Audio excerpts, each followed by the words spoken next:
Hi folks, I'm Alan Watt and this is Cutting Through the Matrix on July the 3rd, 2016. Reality is never what it is made out to be, is it? It never is. Those who make it out to be reality are the ones who bombard you daily as to what you're supposed to believe, you see. And of course you're trained from birth to be trusting. You can't live in a paranoid society if you're paranoid at birth about everything around you, because after all, you'd turn so far inward, you would destroy yourself. So naturally, in any natural system, from the smallest tribe anywhere on the planet that's ever existed, you'd have to have a natural trust in those around you that initially take care of you, and then you help take care of them. That's how it really works. But in today's society, with incredible knowledge from the past too, from studying empires and people, how they led nations and dominated nations and other nations too with empires, they knew that in time, which they've had plenty of time to do, they could study the human mind perfectly. And today there's never been a time when so much of your tax money has gone in to study you see, how you operate and how to manipulate you without you ever realizing that you're being manipulated. And that's how tough it is today. Long ago, in fact, we know from little bits that crept out from the big globalists of the time, or the propagandists for the globalists at the time, like H.G. Wells and The Open Secret, things like that, non-fictional works, that they would be able to manipulate so many people, and that the plan that they had for the world could never fail. The vast majority of the public, they realized, didn't have a mind of their own.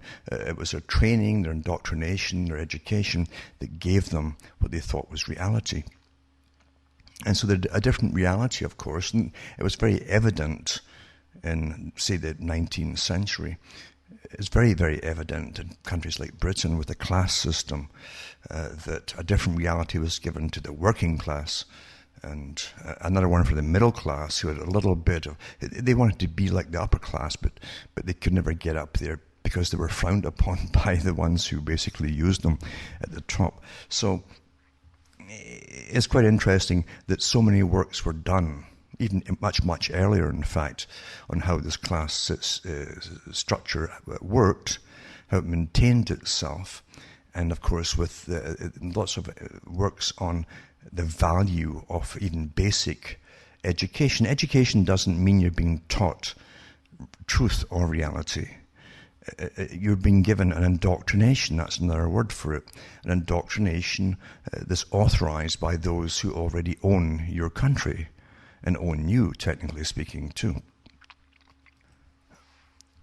It's also old hat that if you're brought up in a TV era, you're far more easily controlled than in previous times. And even in the days of radio, before TV, you were far more easily controlled.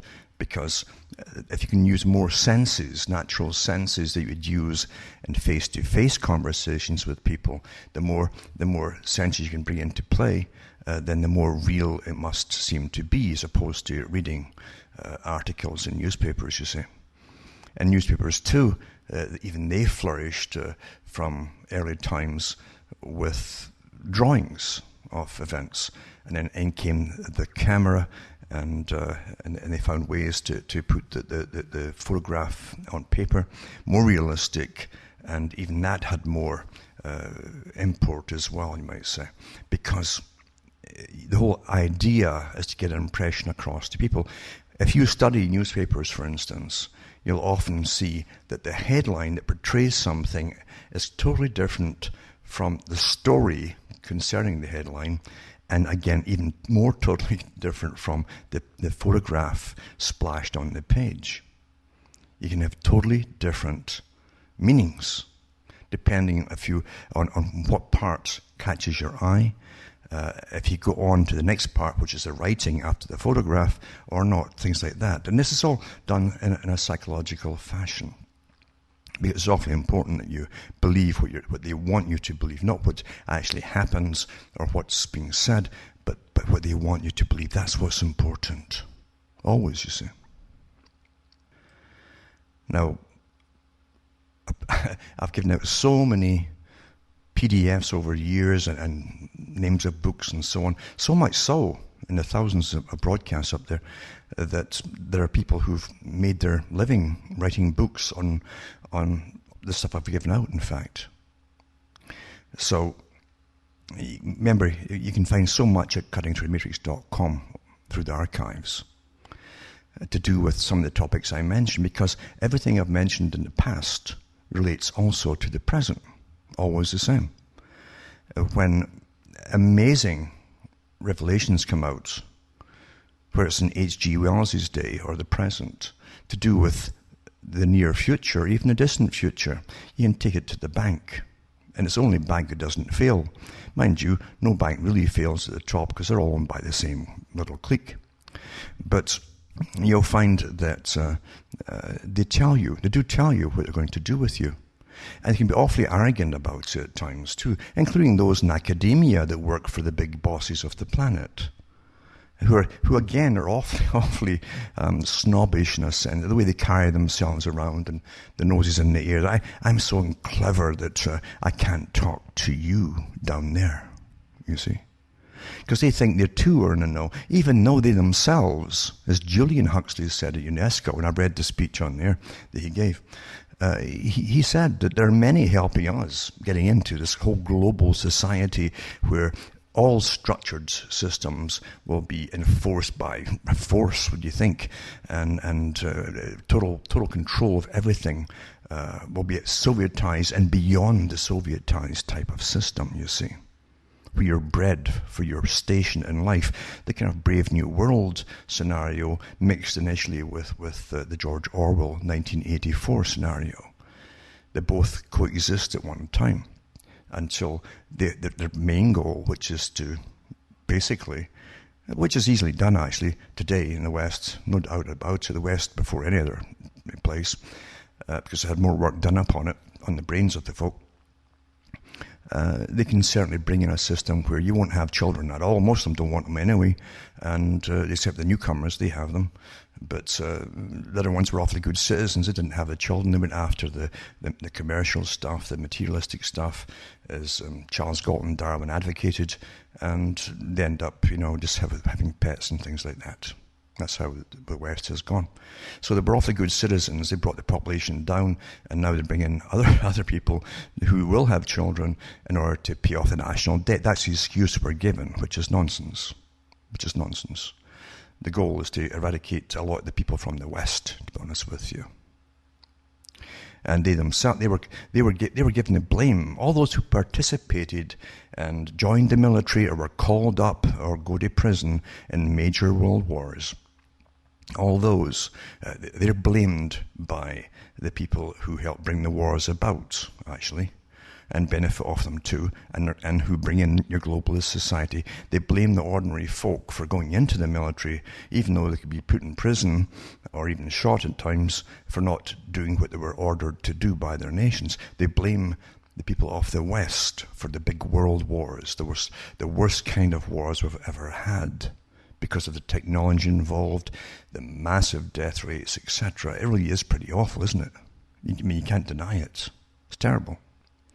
But it's these same people who are unfortunately so easily brainwashed in the West, and do join up. We breed generations of folk who have no work, and the whole thing awfully well worked out, this whole structurized system, and they go off and join the military to be somebody, because they're nobody at the present, you see. It's generally the lower class, and they go off and fight the rest of the wars to bring the world under one system, as they themselves are basically dying off back home. So that's literally, and it's not my idea of it. It's not my opinion of it. It's what the big boys basically planned a long time ago, and they talked about it in their big books, you see. So there's no real speculation involved. It's the open secret, as H.G. Wells called it. Now, H.G. Wells, he hated the working classes because he was petrified of becoming one himself. That's why he hated them. It terrified him. He was brought up, you see, as the son of a housekeeper in a big plush house in London. And he had a lot of protection. He was given a good schooling to an extent by the people, the patrons of the mother. And she was literally the housekeeper. She was maybe in charge of the house. I don't really know if she was a maid or what. But anyway, she was an employee. But every day, she and like many other employees in these houses, upstairs, downstairs, would look out the window in the morning and they'd see all these people in working class clothes, maybe dirty and the whole thing, going or coming from their jobs, dirty jobs in the factories. And it scared the dickens out of them in case, you see, they might end up there themselves one day. Even now, those people who are going to the factories might be technically, in some ways, a little better off financially. Not much. Those who worked in the houses. They certainly didn't have the hygienic conditions because they're all crammed into these overcrowded inner cities where the factories were all put up, in fact. And anyways, I said that I've done so many talks, I could go on and on about that alone, how they even got the workers off the land into the cities, and that was all structured and passed by law to dump foreign food and so on across Britain at dirt cheap prices for so many years until there was nobody left and basically to have farms, and they came in to work the big factories that were set up.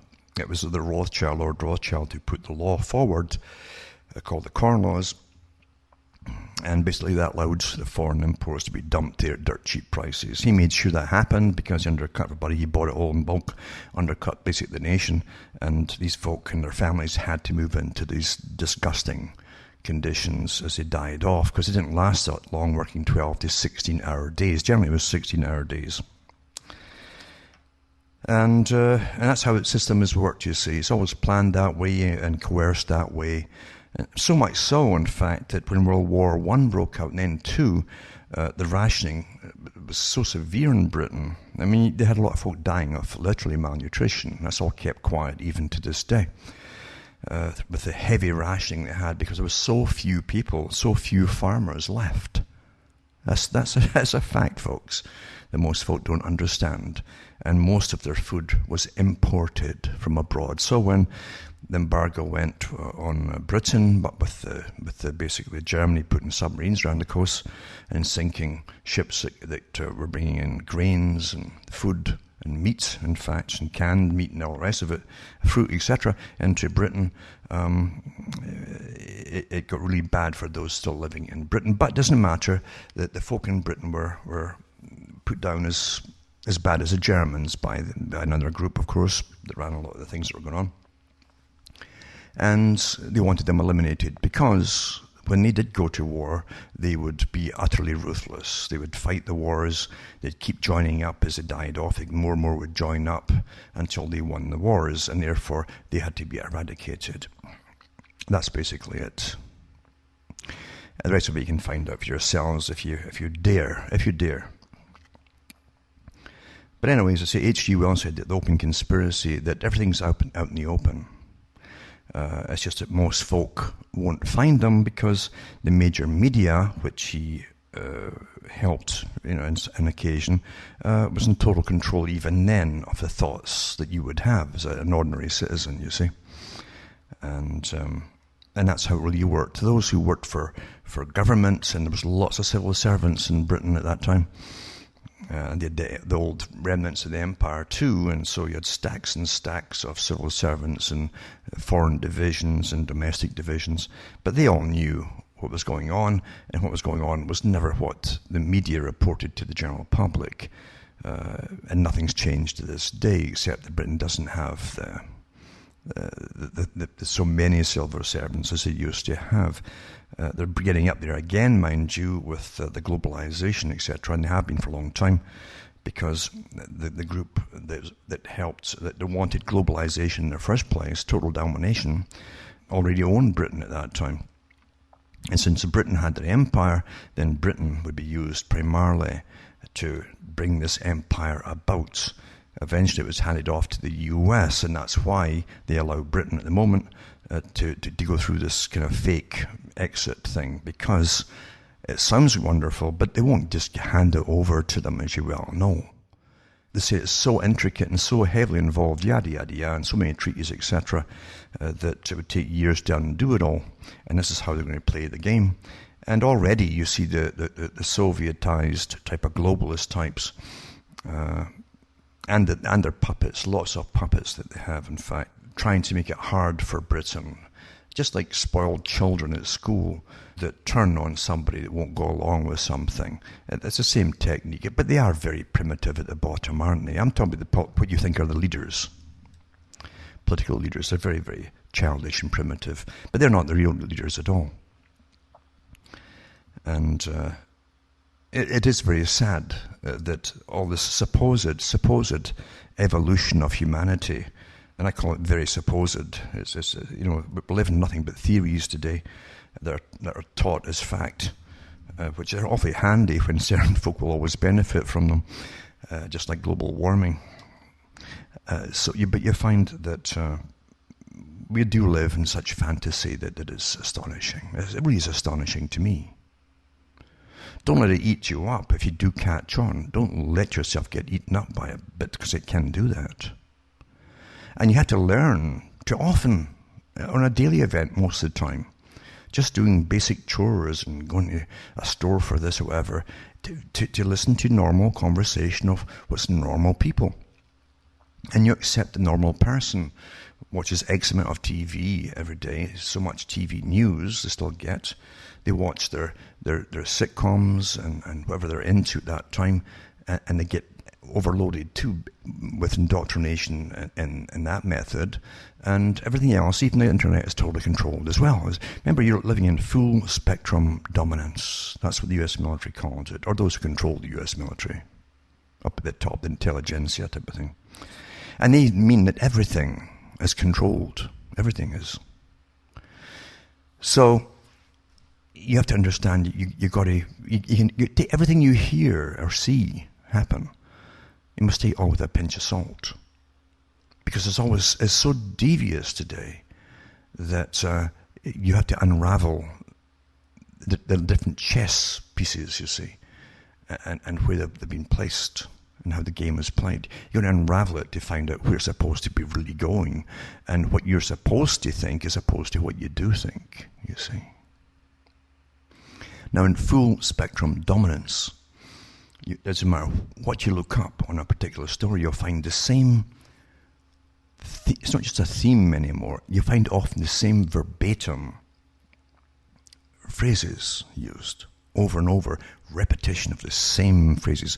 When you hear the same phrases being used to explain something on such a huge scale often, then you know it's all been rigged that way. For their own benefit, to make sure that you're indoctrinated, you see, and you'll start parroting it too. It works awfully well with the general populace, you see. The populace, they don't think they're being played, you see, for a sucker. They think it's truth. And they naturally, quite honestly and trustingly, will repeat it, you see. Why should anyone be lying to them? They're free. They're told they're free. Like Bertrand Russell said, and they all live, no matter where they are, in the greatest country in the world, in the freest country in the world, like Bertrand Russell said. And you'll keep believing that because your government keeps telling you that. So why should you disbelieve it, you see? There's no one out there in any major media, and I mean any, in any form, that doesn't have a spin on something and intentions behind it. Doesn't happen. Now, tonight I want to rattle through a bunch of things. I'll say a lot more, but push for time here. You probably know in the US and elsewhere that President Obama has been up at Canada recently. And there's an article here. The US President addressed the Canadian lawmakers during the North American Leaders Summit. You see? It says, in a scene unlikely to be replicated in a Congress anytime soon, members of the Canadian Parliament, gave President Obama repeated standing ovations and chanted 4 more years at the outgoing US Commander-in-Chief Wednesday. You see? So if you think that politicians are open-minded and honest and they sit back and think about things, no, they're all paid awfully well, by the way, by the masters. You see? In fact, they're paid extra not to think at all.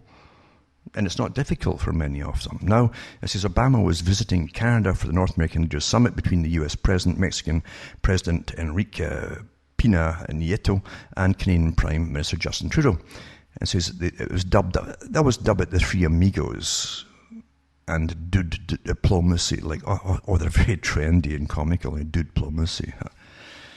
But they've called it that from the beginning. Each time they sign us deeper and deeper into the unification of the Americas, which is a part of the unification of Europe and the unification of the Far East into the 3 big trading blocks into one.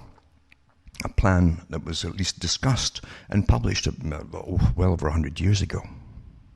And I've gone through all that too in past talks. Anyway, all they do is get together for their photo ops. All their little speeches are written for them, for the public, and then they sign whatever's been drafted up for them to sign for deeper integration, financial, otherwise, and all the rest of it as well become one, you see. That's what it's for. That's what it's for.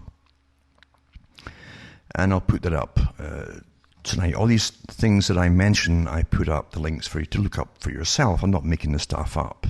I'm just putting things in a certain order to tie things together for you. And it's awfully important because nobody else is going to do that for you, you see. And then you get this one here.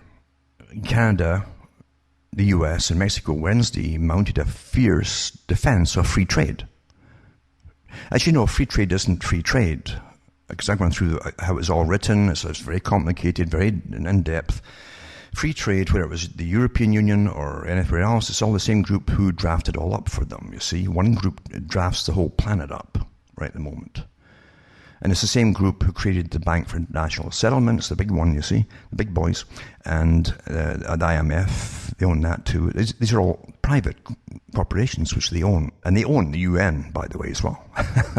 Anyway, so the defense of free trade, that means that the so-called richer countries pay the other countries to develop.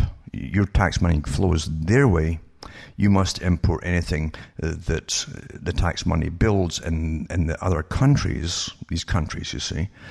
So in other words, you get free money going out, your money going out for the big international corporations, often which are based around the world, to put another factory or whatever it is in this country's, in this nation. And again, they've got free labor. It's a good deal for them. So they get a factory built for them, they get free labor, and then they're allowed to make stuff and then import into your country with no taxes at all. That's free trade.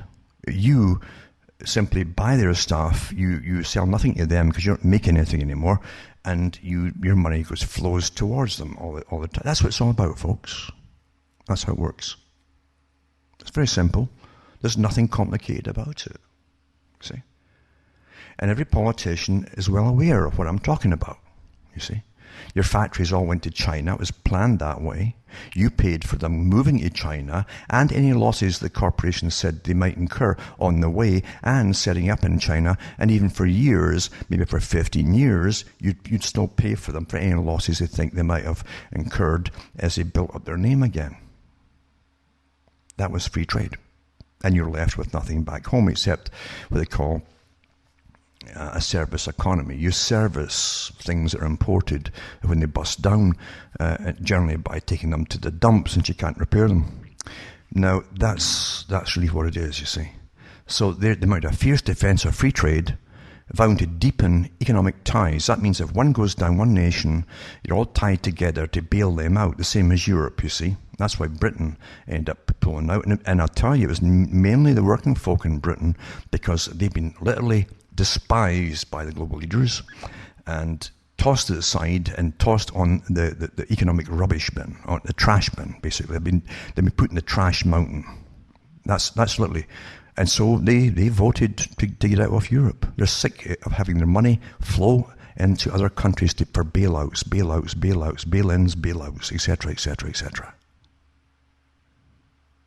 This is a global, I'm telling you, this is not something you have much of a say in, because if you had the ability and the power to pull out of these agreements, and you're not part of the clique that's playing the public in some drama, some TV drama, these characters would have no problem whatsoever in shutting you up permanently. When 100-odd years and generations of a clique have planned this, do you think they're going to allow you to pull out? Huh? They used world wars in their own writings. They used world wars. The CFR and their own personal historian talk about it. They would need world wars to bring folk to their knees, to give up their nationalism, meaning the country you're born in is the only country that you have a say in, because your politicians are closer to you. That's what it really means, but they've made it into a dirty, dirty word, you see? You see? And so you're not going to go back to that. There's no way you're going to go back to that. You see? No way. Because they want a totally planned system, a totally planned world economy, and the true division of labor. At birth, before birth, it'll be all planned. We need you, we don't need you. And if we need you, we're going to alter you so you don't complain too much. It's easy to do if we drop your IQ quite a few points. I'm not kidding. That's Brave New World. So anyway, I'll put these, again, your brainwashing up for you to, and just pick it apart. Let's start picking it apart. I'm not going to spend all night picking it apart. It would take way too long. But let you think for yourselves. And then, again, another one on climate deal caps, North American Leaders Summit. So again, the big ruse, which is climate change, man-made climate change, and they're called anthropological, you see. You don't want to call it just man-made, it's all sexist, isn't it? So it's man-made anyway, regardless they're claiming. And technically it is, although I guess it is by man and woman, because I guess if they've got pilots up there spraying the skies, there's probably women up there too, you see. We have equal opportunity murderers working for governments, you know. Yep. That's how fair we can be. But anyway, a climate deal caps North American Leaders Summit. So as you integrate, they're going to take all your money off you again, as to get you off the road. And I mean off the road, folks. And they're going to have you starving in your own homes, because you would have no work with their free trade. And you'll be freezing to death in your homes like they do in Britain. They've been doing for years now. It's normal in Britain now. Because you can't afford any clean energy. And I'm not kidding about this, folks. I'm not kidding at all. Do you realize this, at the back of all of this so-called idealism that they brainwash the helpers with, the helpers of this big agenda, is the same mindset that created the Soviet Union? For the Soviet, if it had supposedly, through all their scientific indoctrination system, they would simply evolve. The people would evolve by getting education. They really believed they'd evolve. And eventually they'd have big open warehouses where you just went to pick up something you would need for your home one day. You wouldn't have to pay for it, you see, and you wouldn't take more than you needed. You'd all be so perfectly robotic and happy in the utopia that crime would be abolished. It wouldn't exist. You would all be evolved. But in reality, behind all this, you had these massive, massive prison camps. And all over Siberia, etc. And folk were just disappeared all the time and slaughtered by henchmen. It's the same group behind all of that, folks, that running this whole world system. Utopias are horror shows. Always have been, always will. And when a square peg can't fit in a round hole, believe you me, they will smash it to pieces before, and they'll never admit they're wrong. Never. When it doesn't work, they'll never admit they're wrong. You're facing the greatest fanaticism this planet has ever seen on the scale that has seen anything ever before.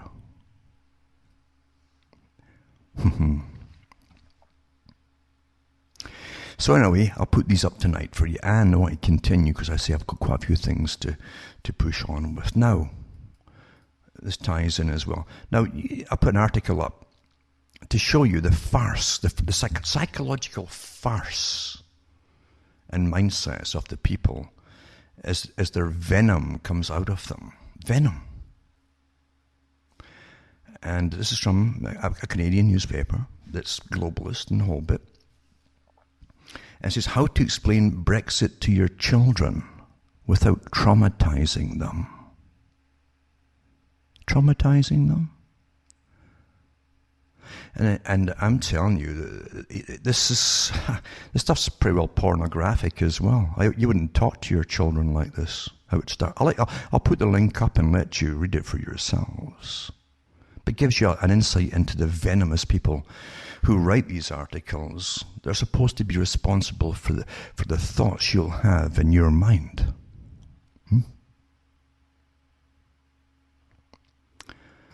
I'll put that there. And please look it up and see. And then again, the fear tactic goes right into it. Brexit fallout.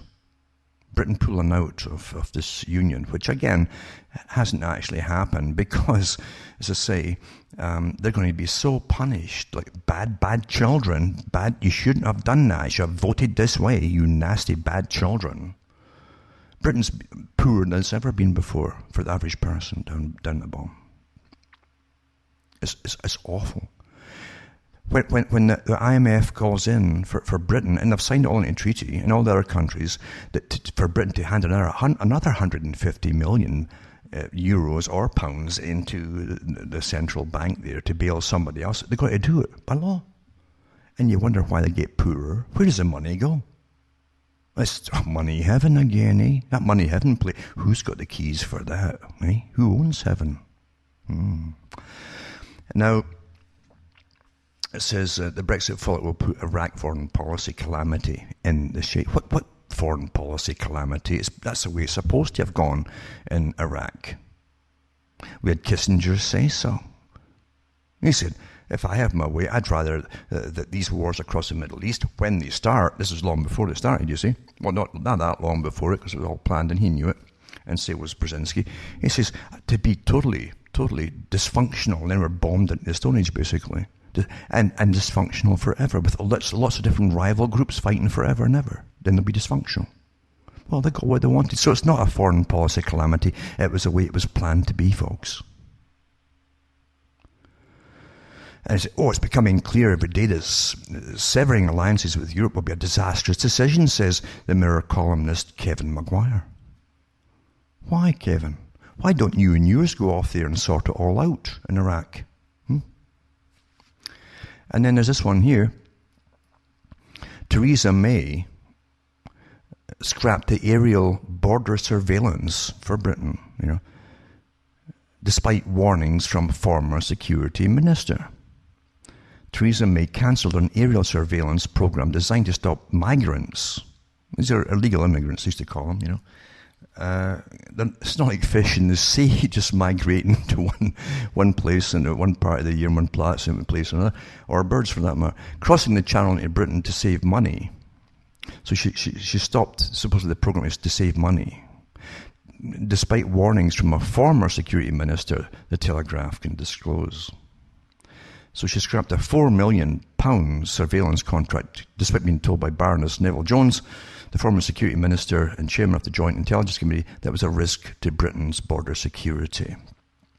And for years and years and years, since I made the channel and the whole thing, and the tunnel, you've seen these hordes of people just flooding across into Britain, and they're quite open about it too. The ones these migrants, they're only there temporary, many of them. for operations and things like that, or to get welfare for a while. Then when it gets winter time, I'll let them go back to warmer climes.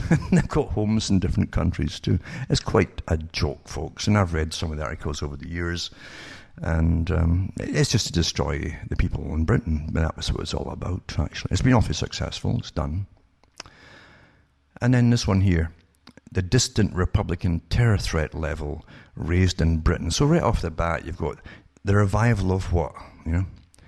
So, and to get the heat off herself too, Theresa May has said the raising of the official threat linked to Northern Ireland-related terrorism, so it's back to the IRA again, reflects a continuing threat from dissident Republican activity, you see. So right off the bat, let's terrify everybody again, you see. So the British Security Service increased the level from moderate to substantial. What does that mean? Eh? Which is the third most serious category out of 5, and means a terrorist attack is seen as a strong possibility. I can remember when everybody was trained with yellow alerts and so different colours, you see, from the Star Trek series. That's how it all started. Now we've all got orange alert, and red alert, and you've seen yellow alert, yada, yada, yada. Here we go, right? How we're trained and the folk don't even know it for what's always to come. But that's coincidence, isn't it? But that's what they give you for reality, folks, isn't it? That is what they give you for reality. And you think it is. You think it's all quite natural. Now, so they kind of mix it up with international terrorism and then with Northern Ireland-related terrorism. That's what they call it, you see. And it says the public should remain vigilant and report any suspicious activity to the police. Now, for years and years and years, I'm talking about a lot, a good chunk of my life, we've watched, since Britain really got submerged into this European conglomerate thing, and the tunnel was owned, and we saw nothing but thousands of people on some days flooding into Britain through the Channel and tunnel and so on, and through different ways, and vehicles, trains, you name it. And then they're getting caught, a lot of them, and then being allowed to stay anyway, and yada yada. So the people have been force-fed this for, 20-odd years maybe? And now they're being asked, who's joking here, to relate anything they see as suspicious. What a joke. It's on mainstream news, eh? And the government does nothing about it, because it sees there's a plan there, you see. It says, it really is, I mean, you got to have a sense of humour here, because I'm telling you, if you didn't laugh, you'd cry, you really would. But it says, she added, the reality is that they command little support. This is the people who have to deal with this. They don't get much support. They do not represent the views or wishes of the vast majority of people. This is the terrorists now, both Northern Ireland and the Republic of Ireland, who decisively expressed their desire for peace in the 1998 Belfast Agreement and have been transforming Northern Ireland ever since. The Home Secretary added, however, it is sensible given their stated aims that the public in Great Britain should also remain vigilant and report any suspicious activity to the police. You don't have to. If it's all on television all the time, which is to wear you down to think this is all quite normal, what's there to report? There's nothing left to report, folks. Come on.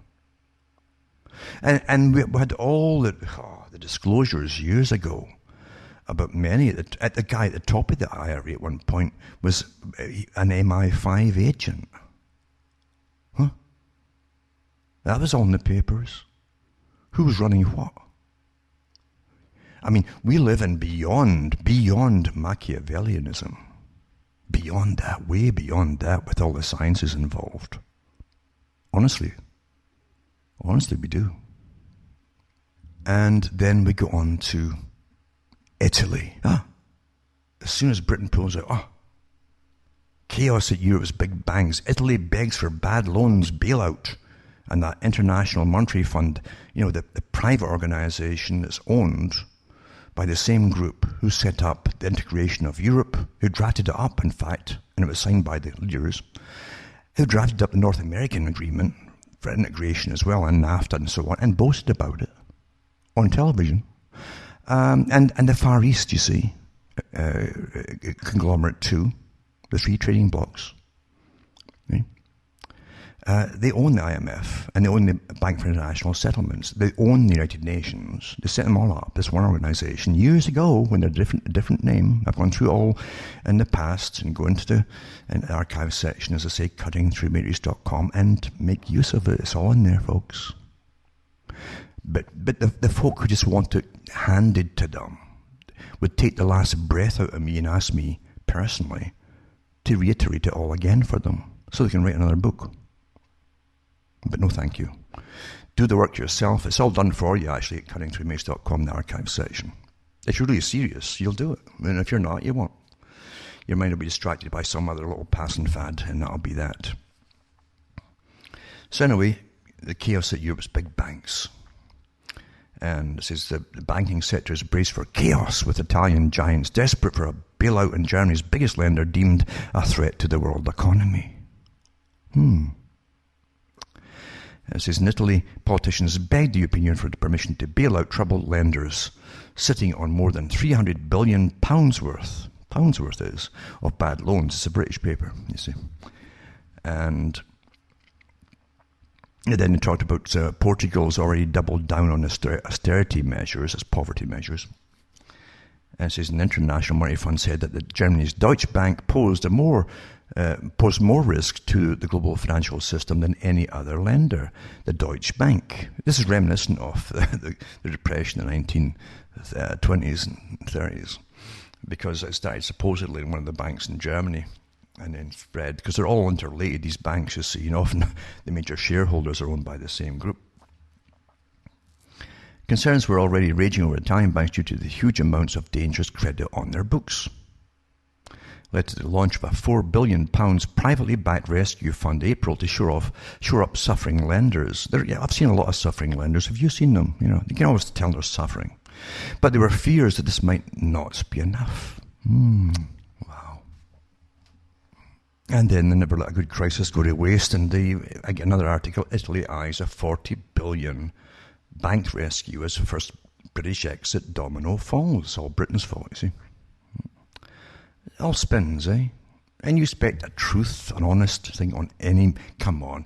The media, the news media, has no obligation to tell you any truth by law, folks. And I've gone through that before. What happened? It went to the U.S. Supreme Court, and that's the ruling. No media has signed anything, anywhere, with the customers or anybody else to give them truth. It's not, they don't have to give you truth, and they never have, actually, but they don't have to anyway. And then Italy's banks on deathbed. Are bail-ins coming? Oh. Now, this is important. And I've read this before, but it's because you see, you're bombarded with con men working for big agencies and things that grab your mind and keep it wrapped in the direction it's supposed to be wrapped. And you don't even realize that a lot of this stuff you're listening to, what you think it can be even sometimes alternative, or you scour the internet or whatever, you don't realize that it could be, what do you say, getting a lot of money, like there's billions of dollars and millions at least, to always push a particular area in politics and so on, and certain viewpoints. I mean, always think for yourselves. I've gone through a whole bunch of stuff that came out in Canada years ago. I think it was a Toronto Star. I might be wrong, but I think it was about half page on how the CIA ran even counterculture in the US from the 1960s on. At that time they're using shortwave radio, and they use Christian speakers to bombast and basically the Soviet system, which was worldwide on shortwave, you see, so they'd get all their counter-propaganda out, etc. So they were paid well, many of them, too, but they never, let's be honest, when something works, you don't give it up. Why would you give up anything? Why would the all-seeing eye miss something? I mean, think about it, eh? Again, it's up to you. It is your choice, understand. Everything always is. But back to this one. I read this years and years ago, and I put it up for you to read and so on, but most people have forgotten about it. The U.S. Army War College Quarterly. That's what it's from, right? That was 1997. and it's called constant conflict. Right? Before 2001 crept along, before the whole agenda that was pre-planned in the 90s, at least in the 90s, but published in the 90s, of the countries that wanted to take it across the Middle East. At this private little club, using US military and taxpayer money to do it. But it says, the US Army War College Quarterly, constant conflict. There will be no peace, 1997. At any given moment for the rest of our lifetimes, there will be multiple conflicts in mutating forms around the globe. Violent conflict will dominate the headlines, but cultural and economic struggles will be steadier and ultimately more decisive. The de facto role of the US armed forces will be to keep the world safe for our economy and open to our cultural assault. Our cultural assault. Think about that. To those ends, we will do a fair amount of killing. This is the military, Army, War College Quarterly. This is by an intelligence agent, you see. We have entered an age of constant conflict. Information is at once our core commodity and the most destabilizing factor of our time. Until now, history has been a quest to acquire information. Today, the challenge lies in managing information. Managing it, you see. Those of us who can sort, digest, synthesize, and apply knowledge soar professionally, financially, politically, militarily, and socially. We, the winners, are a minority. For the world masses devastated by information they cannot manage or effectively interpret. Life is nasty, brutish, and short-circuited. As memory will be too. The general pace of change is overwhelming, and information is both the motor and signifier of change. Those humans in every country and region who cannot understand the new world or who cannot profit from its uncertainties, cannot profit from its uncertainties, or who cannot reconcile themselves to its dynamics, will become, every little phrase here is actually a huge lecture that they're giving themselves in intelligence, by the way, will become the violent enemies of their inadequate governments, of the more fortunate neighbors, and ultimately of the United States. We are entering a new American century. Does that sound familiar? In which we will become still wealthier. Now think about it. A new American century. Think about the term. Now remember too that I gave lots of talks about the PNAC group, as they call themselves, the Project for a New American Century. Private group, eventually put their own boy in to run the US, eventually. But a private group who also talked about the countries that were going to take out across the Middle East. That's it again, you see. Using the American military and the tax money from the taxpayers to fund it all. And they did it in collaboration too with others as well, even outside the US, as you well know. But so here they are saying that, he's a military guy saying this before the military really had a clue themselves in 1997. So it was already planned to use the US battering ram by this private group, you see. Now entering a new American century in which we will become, remember the terminology is not a mistake here, still wealthier, culturally more lethal, which culture they talk about, and increasingly powerful. We will incite hatreds without precedent. We live in an age of multiple truths. Now there you go. He who warns of the clash of civilizations is incontestably right. You see? Simultaneously, we shall see higher levels of constructive trafficking between civilizations than ever before. The future is bright and it's also very dark. More men and women will enjoy health and prosperity than ever before. See, they don't say within the US, you see. Yet more will live in poverty or tumult, if only because of the ferocity of demographics. There will be more democracy. This is a term, democracy, remember? That deft, liberal form of imperialism. This is from the US military, from their intelligence. And greater popular refusal of democracy. One of the defining bifurcations of the future will be the conflict between information masters and information victims. Now, for those who've been following me for a long time, they'll know of other articles, big ones, from big organizations that use the same terminology. That is not a coincidence. In the past, information empowerment was largely a matter of insider and outsider as elementary, as a division of society into the literate and illiterate. While superior information, often embodied in military technology, killed throughout history, its effects tend to be politically decisive but not personally intrusive. Once the raping and pillaging were done, technology was more apt to batter down the city gates than to change the nature of the city.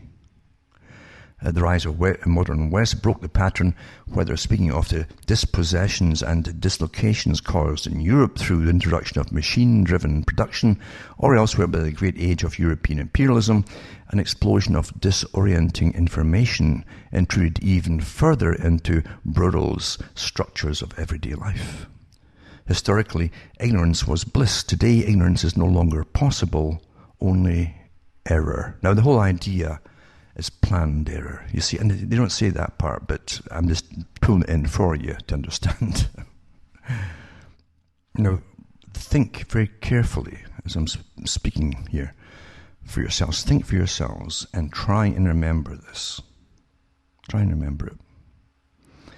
The contemporary expansion of available information is immeasurable, uncontainable, and destructive to individuals and entire cultures unable to master it.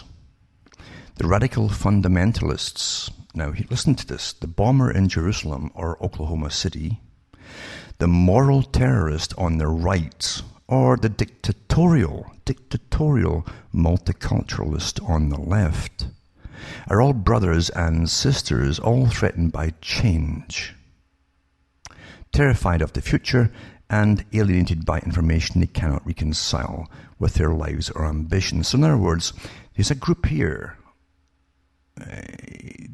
telling you what's going to happen, and telling you too that this, a stage below the masters of the different groups, you see, are the ordinary ones who get all worked up about it and they pick sides.